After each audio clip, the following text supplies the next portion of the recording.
The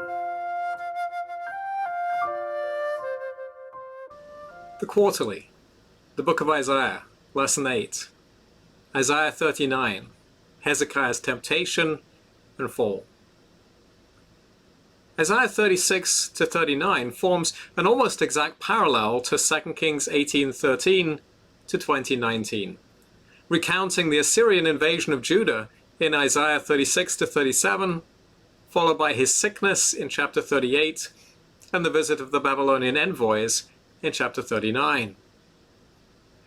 Chapters 36 to 37 record the fulfillment of Isaiah's warnings in the earlier chapters, that the Lord would bring the Assyrian army to encircle the walls of Jerusalem, leaving it isolated like a lodge in a cucumber field.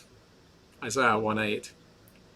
Yet the Assyrian pride and confidence in their own gods, which were mere idols, would go before a fall, demonstrating that Judah's God is living and active, the real controller of human destinies.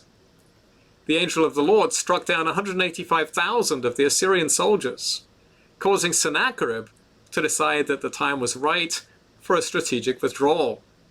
37 verses 36 to 37. Even in his own country, in the temple of his own gods, those same gods proved unable to protect Sennacherib from assassination. 37:38. In Sennacherib's annals, he records no victory over Jerusalem, merely saying of Hezekiah that he shut him up like a bird in a cage. Of course, the Syrians never recorded in detail their own defeats. Hezekiah faced other challenges in his lifetime as well. Before the Babylonian visit, he was struck down with a mystery illness that seemed likely to lead to his death. Yet when he prayed to the Lord, and the Lord offered him a sign, he took a different pathway to that of his father Ahaz, as we saw in chapter 7. Instead of refusing the sign, he accepted its encouragement by faith. Isaiah 38, verses 7 to 8. Yet the end of Hezekiah's story in the book of Isaiah is a sad recurrence of the temptation to trust in horses and chariots, in alliances with powerful nations, in this case with Babylon, in chapter 39. The result of Hezekiah's unbelief was the certainty of exile for Judah, and not just for the nation as a whole, but for some of his own offspring as well. And yet Hezekiah's response seems to have been largely self-centered complacency, saying, "At least there will be peace and security in my days." Verse 8. The events of this chapter are loosely connected with the previous chapter describing Hezekiah's sickness by the opening phrase, "at this time." In Hezekiah's days, Babylon had not yet risen to become a world power, as it would over the next century. But it was already a thorn in Assyria's side, ready to rebel whenever they sensed weakness, such as happened whenever there was the accession of a new king.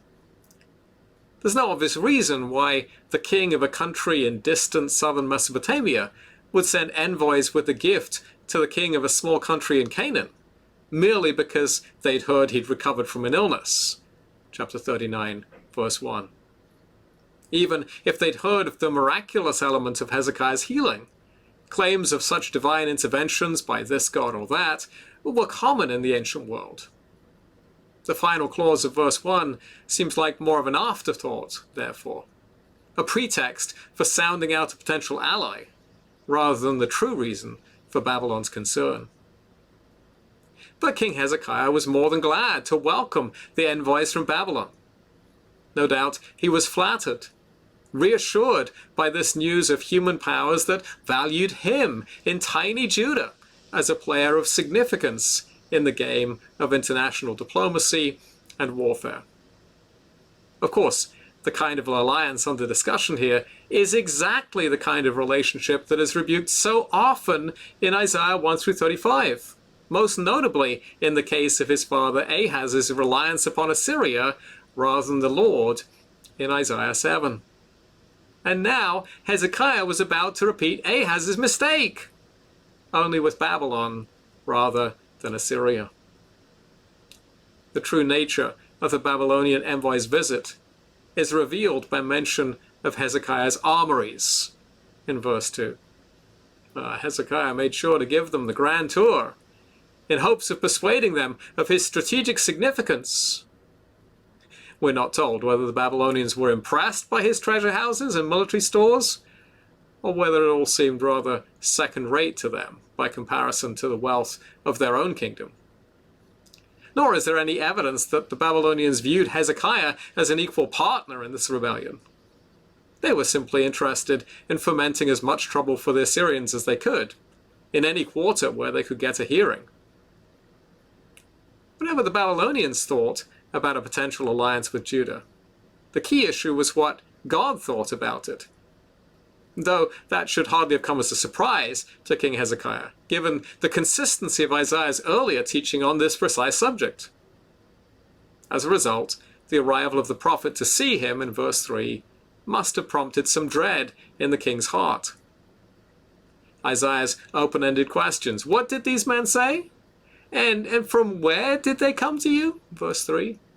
Were designed to invite from Hezekiah a confession of his folly, in the same way that the Lord's questions to Adam, where are you? Who told you you were naked? Are designed to invite him to confess his sin in Genesis 3, verses 9 and 10. But Hezekiah's responses are equally shifty as those of his first father.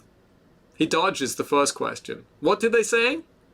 Well, he's a little too keen to emphasize that the envoys came from a far country, a phrase that typically describes people coming from a distant land to see the Lord's great works of judgment or redemption. For example, Deuteronomy 29:22, 1 Kings 8:41. More ominously, however, it is the same phrase that is used by the inhabitants of Gibeon to trick Joshua and the people of Israel into making a covenant with them in Joshua chapter 9. It's only with the last word of the sentence that Hezekiah finally admits that the men came from Babylon.